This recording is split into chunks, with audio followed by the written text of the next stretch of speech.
Hello, जय हिंद साथियों ये वीडियो खासकर उन बच्चों के लिए बनाई गई है जिन बच्चों ने 2026 में सीबीएसई का एग्जाम दिया है, यानी कि उन 18 लाख बच्चों की लड़ाई जो कहीं ना कहीं आज बहुत ज्यादा जूझ रहे हैं।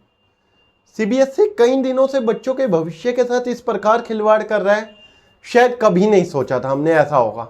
हम एक ट्रस्टेड एजेंसी मानते थे सीबीएसई को, हम ये कहते थे कि सीबीएसई हमेशा बच्चों के वेलफेयर में काम करता है, लेकिन इस साल हम सीबीएसई से काफी नाराज हैं। सीबीएसई ने अचानक से एक पैटर्न को इंट्रोड्यूस कर दिया बेटा, जिसे ओएसएम कहा गया, ऑन स्क्रीन मार्किंग। क्या सीबीएसई इस चीज का जवाब देगा? आपने फैब में स्टार्ट किया ऑन स्क्रीन मार्किंग, फैब में स्टार्ट होने के बाद अचानक से टीचर्स को ट्रेनिंग कब दी गई? कब टीचर्स को सिखाया गया कि किस तरीके से मार्किंग होगी? क्या आप पे पूरे स्कैनर अवेलेबल थे? क्या वो स्कैनर थे तो बहुत अच्छी क्वालिटी के थे? क्लीन स्कैनिंग हुई है? अगर क्लीन स्कैनिंग हुई है तो बच्चों के लिए जो रीएवोल्यूशन मार्किंग आपने प्रोसेस चालू किया, उसके बाद वेबसाइट डाउन हो गई। चलो ठीक है, वेबसाइट डाउन हुई, एक हम मानते हैं टेक्निकल फॉल्ट है, आपने उसे ठीक किया, आपने एक दिन बढ़ा भी दिया, लेकिन क्या उसके बावजूद ये बच्चों की प्रॉब्लम सॉल्व हुई? बच्चों तक जो सीबीएसई की कॉपी पहुंची, वो कॉपी पूर्णतः ब्लर थी। अगर बच्चों तक आपने ब्लर कॉपी पहुंचाई है तो इसका मतलब है जिस टीचर तक वो कॉपी गई है चेक होने के लिए, वो भी ब्लर थी। क्या ब्लर कॉपी आप देख सकते हैं? इस चीज का जवाब आप कैसे देंगे? कैसे आप बच्चों के साथ न्याय करेंगे?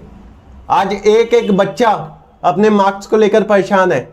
कई सारे केस ऐसे हैं जिन बच्चों ने जेईई क्वालिफाई कर लिया, लेकिन उसका बेसिकली जो सिचुएशन रहती है, जो कंडीशन रहती है कि 75% मार्क्स चाहिए क्लास 12th में, बच्चा उसके लिए आज एनआईओएस के चक्कर काट रहा है।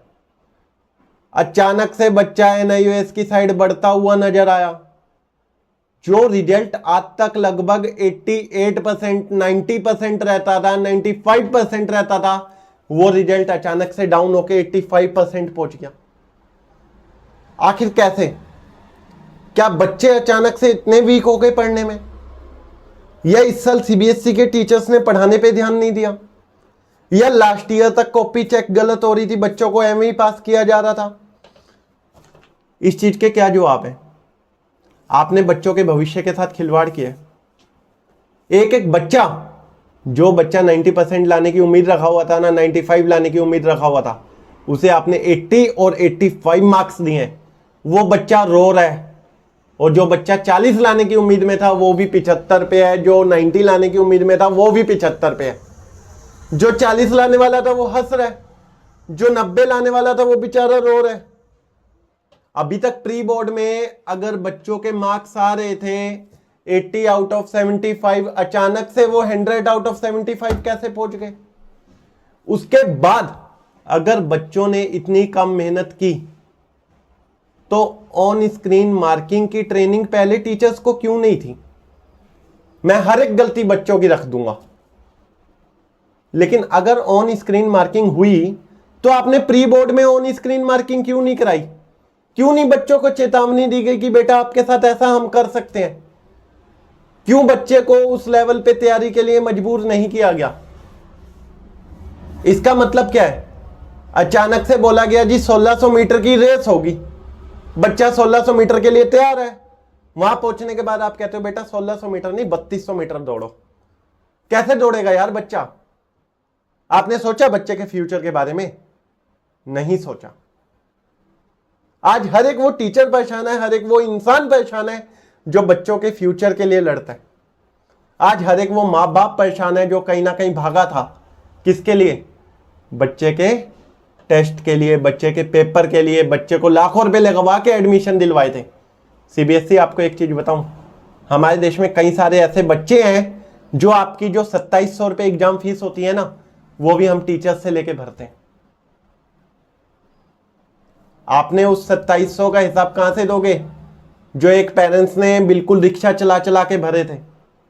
है आपके पास हिसाब? नहीं है। इस चीज का कोई जवाब नहीं है। ये सिर्फ हमारी आवाज नहीं है, ये आज छपे हुए नव भारत टाइम्स में भी सीधा था, यहां पे पढ़े सीबीएसई, सीधा सा आया क्या?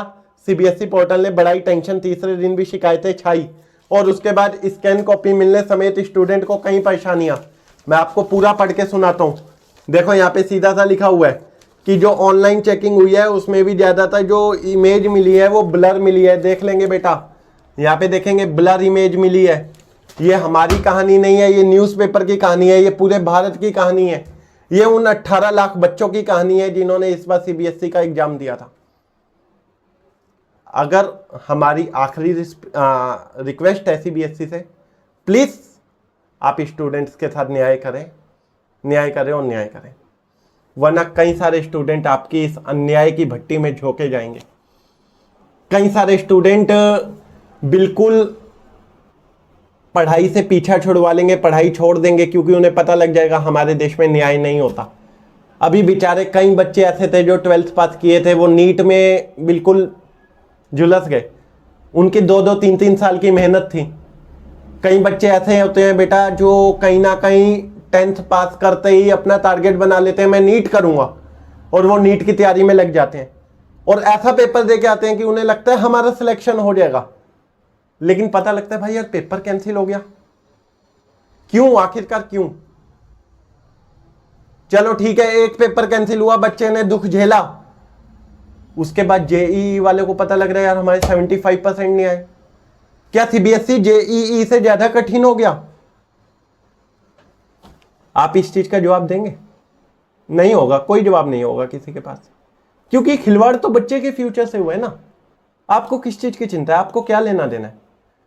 पैसा स्टूडेंट के पिताजी कमा रहे थे, ना आपका पैसा लगा है ना ही आपका मेहनत लगा है। बच्चा रात रात भर जागा था, बच्चे की आंखें लाल थी, सुबह ऐसा लगता था जैसे कि बच्चा पेपर लिख रहा है और आंखों से खून निकल रहा है, लेकिन किसी को नहीं दिखाई दी है मेहनत। आप प्लीज प्लीज और प्लीज इस चीज पर एक्शन लें और सभी बच्चे मेरे साथ मिलकर ज्यादा से ज्यादा वीडियो को शेयर करें। हर एक उस ग्रुप में वीडियो को डालें जिसमें आपके दोस्त हैं, आपका फ्रेंड सर्कल है, और इसे हर एक बच्चा कमेंट सेक्शन में सीबीएसई को टैग करे, तब जाके न्याय की बात होगी और हम जैसे कई सारे टीचर्स मिलकर आपके लिए न्याय की डिमांड करेंगे। जय हिंद, जय भारत। ये आपके हक की लड़ाई है और जरूर लड़ेंगे।